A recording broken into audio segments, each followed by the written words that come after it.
You ever seen a perfect system fail right in front of you? The question hung in the dry afternoon air as the last shot rang out and missed again, the distant steel target sitting untouched at nearly 4,000 yards, a stubborn speck against the heat haze. Around the firing line, a dozen U.S. Marines shifted uncomfortably, their advanced optics and ballistic computers glowing with data that promised precision but delivered nothing. The wind flags fluttered in conflicting directions, teasing, deceptive, like they were telling 3 different stories at once. Sergeant Tyler Brooks lowered his rifle with a sharp exhale, jaw tight, pride bruised. "This is ridiculous," he muttered, glancing at the tablet strapped to his wrist. "All green across the board. It should be a clean hit." A few of the younger Marines nodded, frustration building, their confidence cracking just enough to let irritation slip through. Behind them, just outside the neat line of equipment and authority, stood a man no one had invited into the moment. Arthur Kane leaned lightly on a weathered bench, hands resting on a rifle that didn't belong in this place. It was painted a faded, almost absurd shade of orange, the finish worn and chipped like it had lived a lifetime no one here could understand. He didn't look at the Marines. He looked past them, his pale blue eyes fixed on the distant terrain, tracing invisible currents in the air. To them, he was just an old civilian who had wandered too close to a restricted range, a relic in denim and silence. Brooks noticed him eventually, of course. Men like Brooks always did. He turned, squinting, then let out a short, disbelieving laugh. "Hey," he called, loud enough for the others to hear. "You lost, sir? This isn't a museum tour."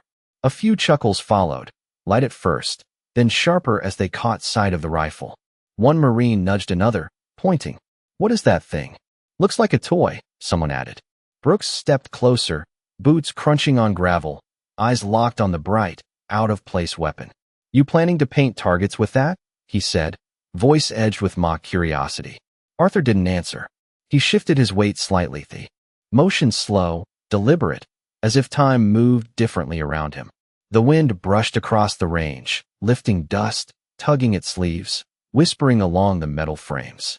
He felt it, not as a single direction, but as layers, subtle shifts most people never noticed. Brooks smirked, misreading the silence as confusion. "We've got state-of-the-art gear here," he went on, gesturing back at the line of rifles and screens. "Laser rangefinders, real-time atmospheric data, the works. And we still haven't cracked that shot." He tilted his head toward the distant target. "But hey, maybe you've got some old-school trick for us." The laughter came easier now, louder, feeding on itself. Arthur's fingers brushed the worn stock of the orange rifle, tracing a shallow groove near the bolt, a mark left by something long ago. For just a fraction of a second, his gaze shifted, not to the Marines, but somewhere far beyond them, somewhere the heat and dust couldn't reach. Then it settled again, calm, steady, unreadable. The flag snapped in different directions. The air shimmered, and for reasons none of them could explain, one of the younger Marines, Lance Corporal Evan Cole, felt a quiet, unsettling thought take hold in the back of his mind.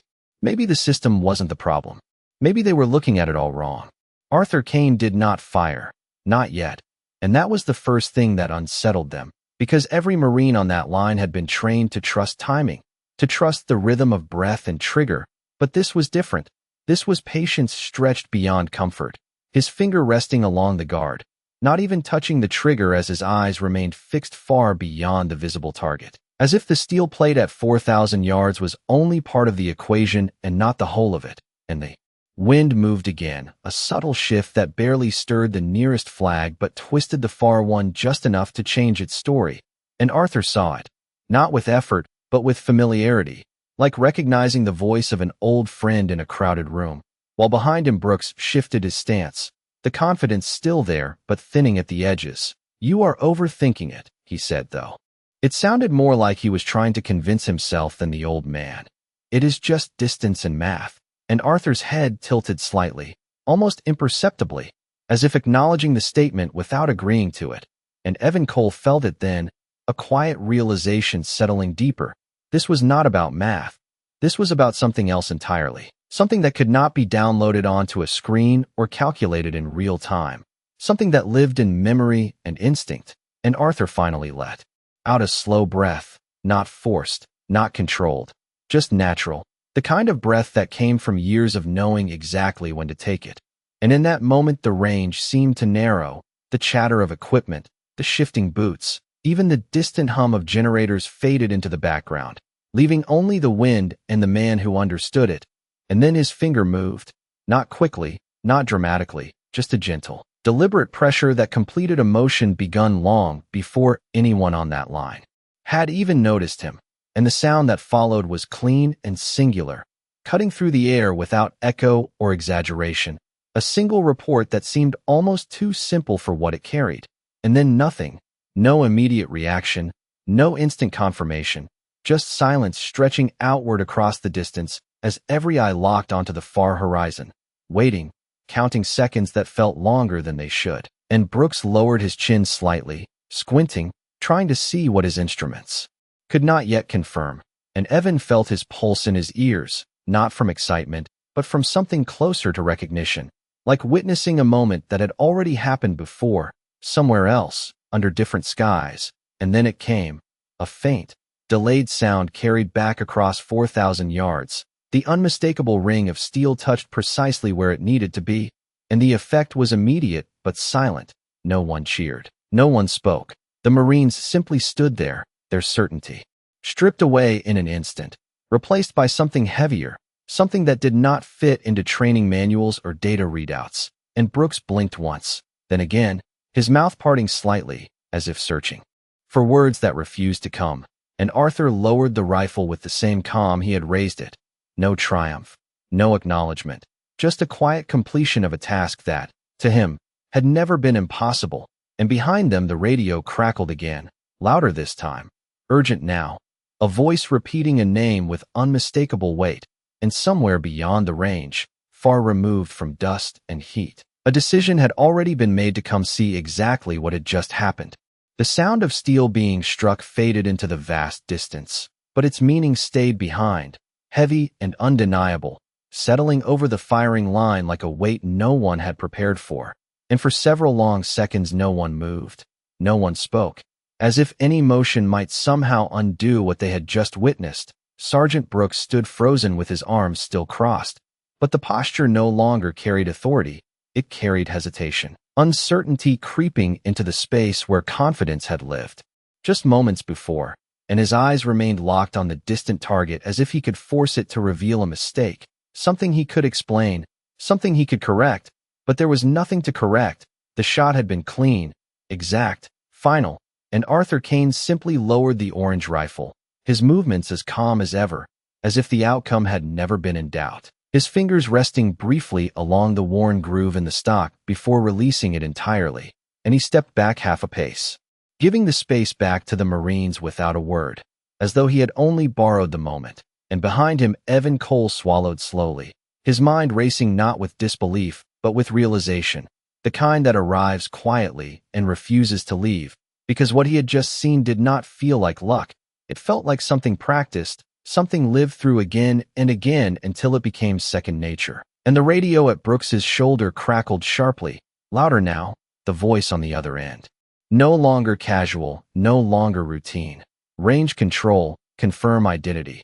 It said, clipped and urgent, and Brooks blinked, pulled back into the present, reaching for the handset with a stiffness that betrayed his shaken composure. "This is Sergeant Brooks," he replied, forcing steadiness into his tone. "We have a civilian on site. Name is Arthur Kane." There was a pause, just long enough to stretch tension tighter. Then the response came back lower, more controlled, but carrying a weight that made Evan's chest tighten. "Say that name again." And Brooks hesitated, just for a fraction of a second, before repeating it, slower this time. "Arthur Kane." And the silence that followed was not empty. It was deliberate, like something important was being confirmed far away, decisions unfolding beyond their view.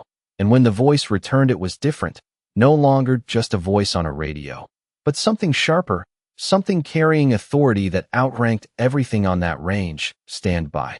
It said, "Do not clear the line." And the transmission cut, leaving only the faint hum of static, and Brooks lowered the handset slowly, his eyes drifting back toward Arthur, who stood quietly as if none of it concerned him, his gaze once again on the horizon, reading the wind that had already moved on from the shot, and the Marines around them shifted uneasily, the earlier laughter gone, replaced by a silence that felt heavier than any reprimand, because it did not come from rank or command. It came from understanding that something had just happened that they did not fully grasp, and somewhere in the distance a low mechanical hum began to rise, faint at first, almost indistinguishable from the background noise of the bass. But growing steadily, approaching, and Evan turned his head slightly, eyes narrowing toward the far end of the range where heat shimmer met sky, a shape forming against the brightness. And he felt it then, before anyone said a word, before any order was given, that whatever was coming next was not routine, and that the moment they had just witnessed was only the beginning of something much larger than a single shot. The low hum grew into a steady, unmistakable thrum that rolled across the range like distant thunder, and every head turned toward the horizon as the shape in the heat shimmer resolved into a dark silhouette cutting through the sky with deliberate speed, a military helicopter moving. Fast and direct, not wandering, not circling, but coming here with purpose. And the shift in the air was immediate, the kind of shift that did not need orders to be understood. Marines straightened without being told, shoulders squaring, conversations dying before they could even start. And Sergeant Brooks felt it too, that subtle but absolute change that came when something higher than him had taken interest. His jaw tightening as he watched the aircraft approach, the earlier confidence now replaced by a quiet, pressing question he could not answer. And beside him, Evan Cole felt his pulse slow instead of rise, because what was happening no longer felt chaotic. It felt precise, like pieces moving into place in a pattern that had already been decided somewhere far above them. And through it all, Arthur Kane did not react. He did not look up immediately. He simply stood there with the same stillness, the orange rifle resting against his side, his eyes still tracking the wind across the distant terrain, as if the arrival of a helicopter was less important than the movement of air over stone. And that, more than anything, unsettled Brooks, because it suggested a level of perspective he did not understand, a scale of importance that did not match his own. And the helicopter descended with controlled authority, the rotor wash kicking up dust and loose gravel, sending small spirals across the range that disrupted the neat patterns the Marines had been studying all afternoon. And Arthur's gaze lifted slightly, not to the aircraft itself but to the way the wind shifted around it, adjusting, adapting, reading even this new variable without effort. And the landing was clean, precise, the kind that spoke of experienced hands. And as the rotors slowed just enough to allow movement, a door opened and a figure stepped out, posture unmistakable even at a distance, uniform sharp, presence commanding in a way that did not need introduction. And a ripple moved through the Marines, subtle but real, as recognition spread, because this was not routine oversight. This was command at a level that rarely touched a training range, and Brooks felt his spine straighten fully now, instinct overriding confusion as he stepped forward slightly, preparing to report, to explain, to regain control of a situation that had slipped beyond him. But even as he moved, he hesitated, because he did not know how to frame what had just happened. There were no procedures for this, no checklist for a shot that should not have been possible, and the figure from the helicopter began walking toward them, each step measured, unhurried, yet carrying an undeniable gravity that pulled every eye in his direction. And Evan glanced briefly at Arthur, expecting some reaction, some acknowledgement, but the old man simply shifted his weight and rested his hand lightly on the rifle once more, as if grounding himself not in the moment that was arriving, but in something far older, something that did not change with rank or recognition.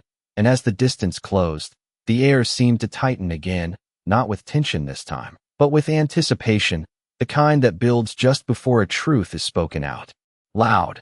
And Brooks swallowed once, steadying himself, ready to address the arriving officer. But deep down, beneath training and instinct, a quiet realization had already taken hold.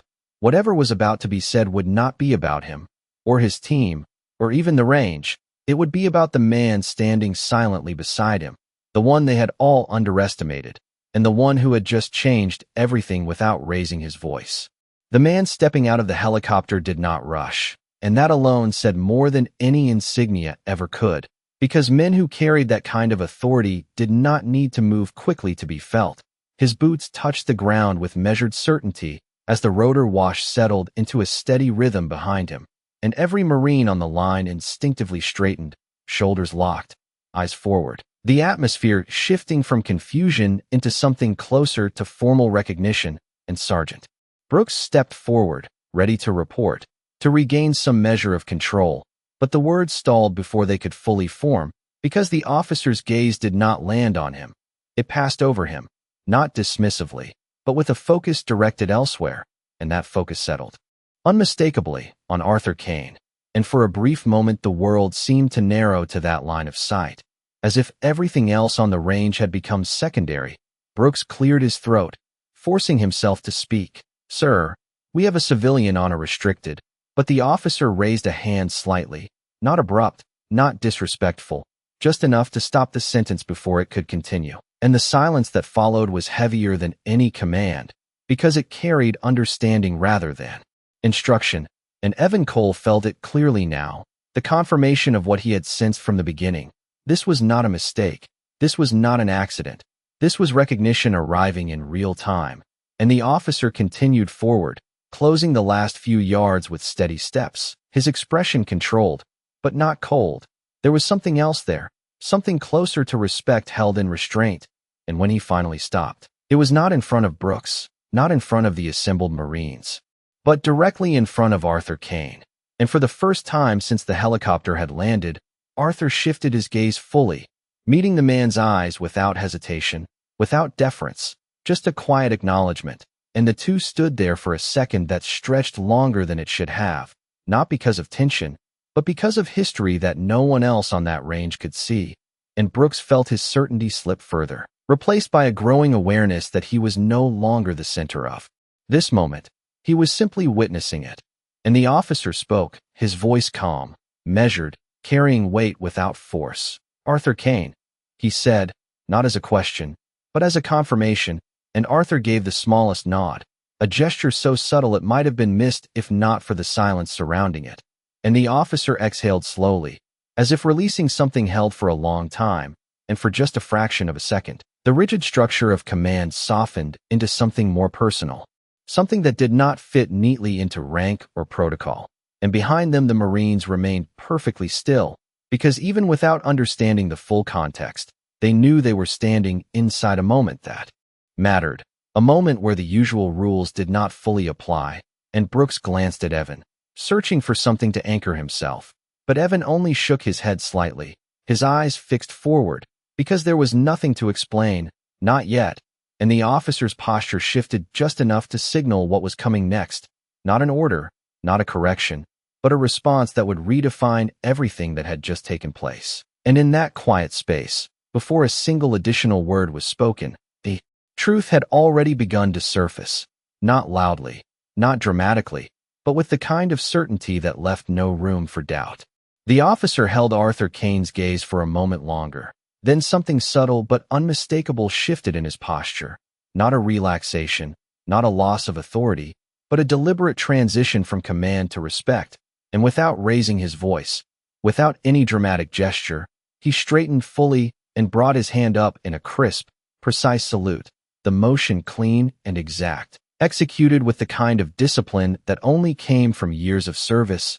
And for a fraction of a second the entire range seemed to stop, as if the air itself had paused to acknowledge what had just happened, because this was not protocol, this was not routine courtesy, this was something deeper, something earned long before any of them had stepped onto this ground. And Arthur did not react immediately. He did not mirror the gesture right away. Instead, he simply looked at the officer with that same calm, steady expression, as if weighing the moment not by rank, but by meaning, and then, slowly, he returned. The salute, not sharp, not formal, but steady, grounded, carrying a weight that felt older than the uniform itself, and behind them the Marines stood frozen, every instinct telling them they were witnessing something they had never been trained for, because salutes were not given like this, not to civilians, not without context, and certainly not with that level of intent. And Sergeant Brooks felt it hit him all at once, the realization landing heavier than any reprimand ever could, his earlier words echoing in his mind, the jokes, the assumptions, the certainty that had now dissolved completely, and he shifted his stance slightly, no longer out of confidence, but out of a need to reorient himself in a situation he no longer understood, while Evan Cole remained perfectly still, his eyes fixed on Arthur, because in that moment everything made sense in a way that did not need explanation. The patience, the silence, the shot, all of it aligning into a single truth that had been there from the beginning, just hidden beneath expectation, and the officer lowered his hand. Slowly, the salute complete, but the respect lingering in the space between them, and when he spoke again, his voice carried that same measured tone, but now there was something else beneath it, something unmistakably personal. "We have been looking for you," he said, not loudly, not for the benefit of the group, but directly to Arthur, as if the rest of the world had temporarily stepped aside, and Arthur tilted his head slightly, not surprised, not curious, just acknowledging the statement as if it had been inevitable, and the officer continued. "There are records, stories, things that never made it into official reports." He paused briefly, choosing his words carefully. But the name always came up the same way, and Brooks felt his chest tighten as he listened, because this was no longer about a single shot. This was about something much larger, something that reached beyond training exercises and controlled environments, something that connected to a history he had never considered, and Arthur's gaze drifted for a moment toward the distant target, now just a small piece of metal in the vast landscape. And when he spoke, his voice was quiet, steady, carrying no pride, no need to explain. "Stories tend to change over time," he said, and the officer gave a slight nod, as if he understood that better than most, and for a moment the two men stood there again in silence, not empty, but full of everything that had not been said, and around them the Marines remained still, because even without knowing the details, they could feel the shift, the complete reversal of everything they had assumed, and in that silence, respect settled in, not demanded, not ordered, but earned in a way that could not be undone. The wind moved again, softer now, settling into a quieter pattern as if the range itself had exhaled after holding its breath for too long, and the distant target, still standing at 4,000 yards, no longer felt like a challenge, but like proof, silent and undeniable, and the officer glanced briefly toward it before returning his focus to Arthur Kane, not with curiosity, but with recognition, as if the shot had confirmed something he had already known deep down, and behind them the Marines remained in place, but their posture had changed, not just straighter, but more aware, the casual edges gone, replaced by a quiet discipline that had nothing to do with orders and everything to do with understanding, and Sergeant Brooks finally lowered his arms completely, letting them rest at his sides, the last remnants of his earlier stance dissolving as he took a small step forward, not to assert control, but to close a distance he had created himself, and when he spoke, his voice was different now, stripped of sarcasm, grounded. "Sir," he said, addressing Arthur directly for the first time with genuine respect, "I did not realize," and he stopped there, because the sentence did not need to be finished, the meaning already clear, and Arthur looked at him for a moment, not judging, not correcting, just acknowledging, and gave the slightest nod, a gesture that carried no weight of authority, only quiet acceptance, and Evan Cole watched the exchange carefully, committing it to memory, because this was the kind of moment that shaped understanding far more than any formal lesson ever could, and the officer shifted his stance slightly, turning just enough to include the Marines in his field of view, not as an audience, but as part of the moment, and when he spoke again, his voice carried outward, steady and clear. "What you witnessed here is not something you will find in a manual," he said, and the words landed without force, but with certainty. "It is not about equipment, and it is not about distance." He paused, letting the silence hold the meaning for a second. "It is about knowing what you cannot measure," and no one responded, not because they were unsure, but because they understood that this was not something to answer. It was something to absorb, and Arthur's gaze drifted once more across the range, following the wind as it moved across the terrain, and for a brief moment the sunlight caught the worn surface of the orange rifle, highlighting every mark, every scratch, each one a quiet reminder of time that had passed. and he adjusted his grip slightly before resting the rifle back against the bench, not with carelessness, but with familiarity, as if it had always belonged exactly there. And the helicopter behind them idled at a low hum, no longer demanding attention, just present, waiting, and the Marines shifted subtly, not out of discomfort, but out of a shared awareness that the moment was coming to a close. And yet something had changed permanently, something that would not reset when the range cleared or the equipment powered down. And Brooks glanced once more at the distant target, then back at Arthur, and this time there was no doubt in his expression, only respect, quiet and absolute. And Evan let out a slow breath he had not realized he was holding, because the tension had not broken, it had transformed, settling into something steadier, something lasting. And in that calm, with the wind moving steadily across the range and the sun beginning its slow descent, the lesson remained, not spoken loudly, not written down, but understood by everyone who had stood there to witness it.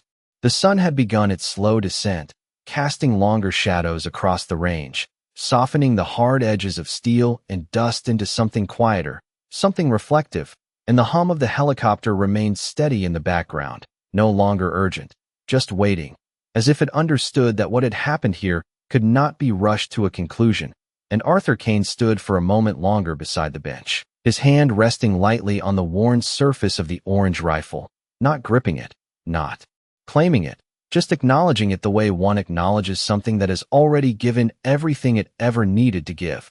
And then he lifted it with the same calm familiarity and turned slightly, not toward the helicopter, not toward the officer, but toward the open range one last time, his eyes tracing the distant horizon where the target still stood, a small piece of steel that had carried far more meaning than its size suggested. And for a brief moment the wind shifted again, gentle, almost quiet, and Arthur watched it as if listening to something only he could hear.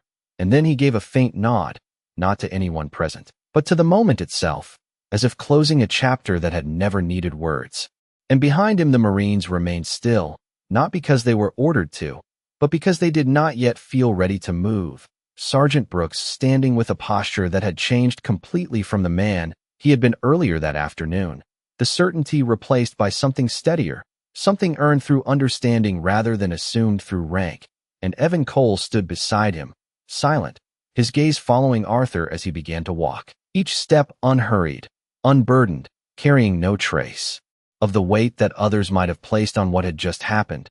And the officer watched him as well, not interrupting, not calling him back, simply allowing the moment to unfold the way it needed to, because some things were not meant to be directed, they were meant to be respected.